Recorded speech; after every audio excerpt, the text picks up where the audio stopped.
MP কে time নাই। আমি Kuddus এমপিকে time দিনি, ওই সভাপতি পেশ কুদ্দুসের টাইম দিনি, আর তোর এমপির টাইম নাই। আমরা পরিষদে গেছি দুস্থ মানুষদের জন্য সঠিকভাবে চাউলটা পায়।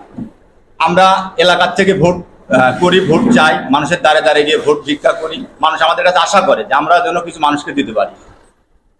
আমরা গত নির্বাচনে গত ঈদের চাউল দেওয়ার পরে আমাদের অনেক লোকজন চাউল পায়নি, কিন্তু চাউল পরিষদে সঠিকভাবে মজুদ ছিল, কিন্তু এই চাউলটা আমাদের কিন্তু মানুষ সাধারণ মানুষ পাইল না। আমরা এবারে চেয়ারম্যান সাহেবের কাছে গেলাম যে আসলে আপনি যে এগুলা করতেছেন এটা কেন? আপনি সাধারণ মানুষকে, যারা গরিব মানুষ, দুস্থ মানুষ, তাদেরকে আপনি চাউলগুলো বিতরণ করেন। আমরা এইসব পরামর্শ করার জন্য তার কাছে গেছি, অথচ উনি আমাদের যেসব অকাট্য ভাষা গালাগালি শুরু করছে, এগুলো আসলে কি বলবো, এসব বলার মতো কোনো ভাষা নাই। আমরা কি এখানে কামাই প্রধান গেছি? এটা কামাইয়ের জায়গা? এটা 10 কেজি একটা চাউল, এটা সাধারণ মানুষ নিবে, এই চাউলটা যেন সাধারণ মানুষ পায়, আমরা সেই উদ্দেশ্যে সেখানে গেছি।